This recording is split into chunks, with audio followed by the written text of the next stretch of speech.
Greetings, class of 2022. Thank you so much for inviting me here today, even though I kind of sort of invited myself. Very soon you will walk across the stage and receive your diploma. Congratulations, it's a huge achievement. And that piece of parchment with its ornate lettering and perhaps a little Latin will serve you well. It is valuable, very valuable. But it's not the most valuable thing you possess today. Nope.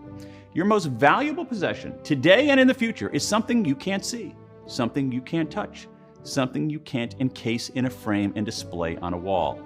It is your attention. Most of us don't realize it, but we become what we pay attention to. Eventually, we are what we pay attention to. That has always been true, but it's even truer for you, class of 22, because today there's a war underway for your attention, a ferocious battle to steer your mind, heart, and clicks in this direction instead of that one.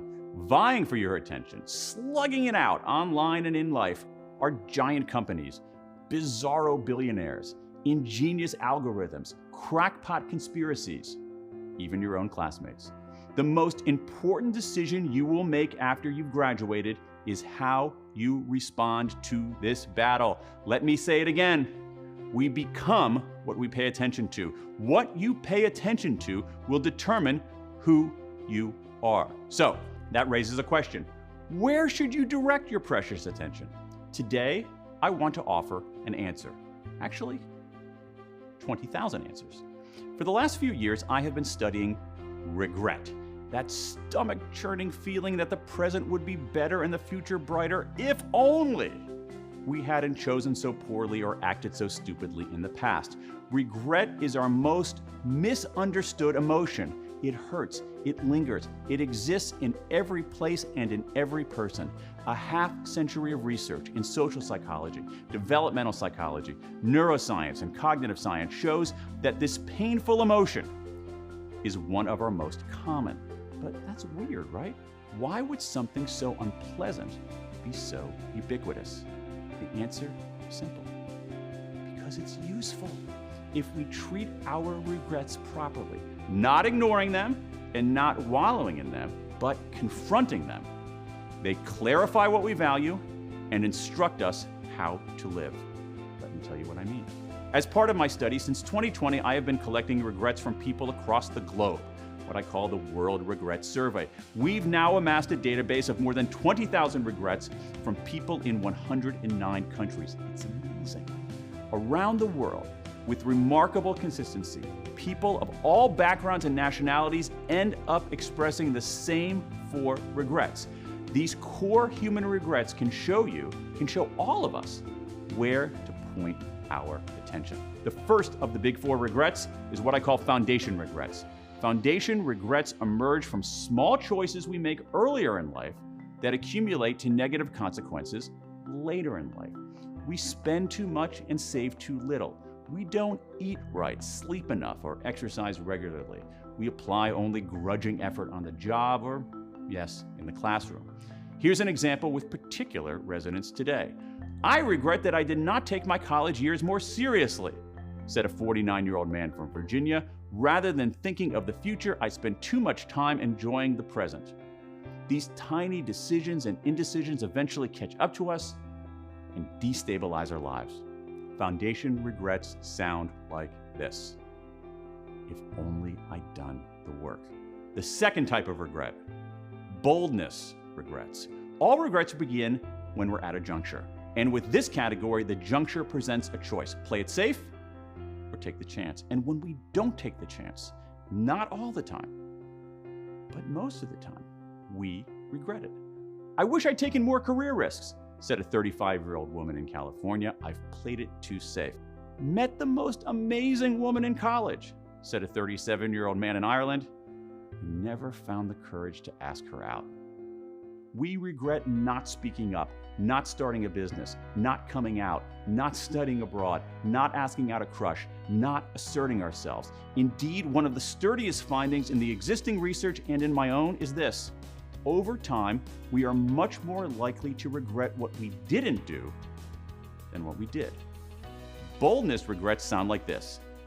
If only I'd taken the chance. The third category, moral regrets. Once again, we're at a juncture. We can take the high road or we can take the low road. And when we choose what our conscience says is the wrong path, most of us, most of the time, regret it. We hurt others. We break our word. We degrade what ought to be revered. And while at first the decision can feel fine, even exhilarating, before long it eats at us. I regret being unfaithful to my husband. A 23-year-old California woman reported to the World Regret Survey. That moment of weakness is not worth the pain that follows. A 52-year-old man from New York offered this regret. I bullied a new kid in 7th grade. He was from Vietnam and hardly spoke any English. Horrible. Moral regrets sound like this. If only I'd done the right thing. The final and largest category is connection regrets. These are regrets about all the relationships in our lives: partners, parents, children, siblings, cousins, friends, colleagues, classmates. A 45-year-old woman from the District of Columbia offered this. My brother died suddenly at 41. I regret not saying, I love you more.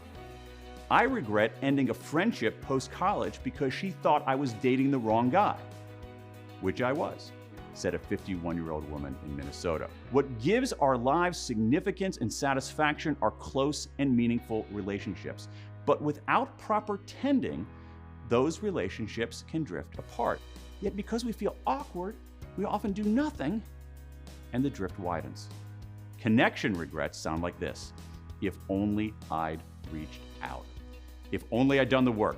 If only I'd taken the chance. If only I'd done the right thing. If only I'd reached out. Across the world, with very little variation based on nationality, gender, or race, these are people's deepest regrets. That's interesting, I think, but it's also instructive, because I've discovered that when people tell you what they regret the most, they're also telling you what they value the most. By revealing their regrets, this chorus of 20,000 people offer a reverse image of a life well lived. A decent foundation, enough stability so that life is not precarious, boldness, a chance to learn and grow and do something meaningful during the vanishingly short time we're alive, morality, being good and decent and just, connection, having people we love and who love us. That's it. And that, my friends, is where you should point your precious attention. Everything else, ignore it. Seriously, ignore it. Now, this last point is crucial. In all your years of schooling, I bet nobody ever taught you how to ignore. And that's a shame, because ignoring will be the secret to your success. You become what you pay attention to. But your attention is limited, not infinite, which means that your ability to pay attention depends on your ability to ignore. The only way to focus on the big things is to disregard most things. So, if you ever need guidance about what to ignore, there's someone you should consult. It's someone you haven't even met yet, but who's keenly committed to your best interests. It's the you of 10 years from now. The you of 2032 will know what to do, because we can make a pretty safe bet what that person will care about. The you of 10 years from now won't be much different from the 20,000 human beings who have told me their regrets. The person you will be tomorrow will tell you the person you should be today. They'll advise you to build your foundation, to spend less time binge watching Love is Blind and more time getting a good workout, mastering a new language, or learning how to code. They'll urge you to be bolder, to ask him out, to start that business, to take that adventure, to speak up about a cause, to assert your identity, to try stuff instead of retreating into the false comfort of inaction. They'll press you to avoid the temptation of the low road, to be honest, just, and kind, to become the type of person you'd admire. And they'll direct you to deepen your real, living, breathing relationships, to worry less about impressing strangers on Instagram and more about surrounding yourself with people you genuinely care about and who care about you, to focus less on likes and more on love. So, when you're stuck, call, email, text, or DM yourself 10 years in the future. Future you will tell current you what 20,000 people have told me over the last 2 years.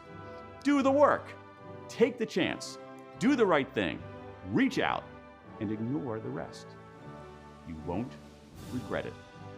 Thank you, congratulations, and Godspeed to the amazing class of 2022.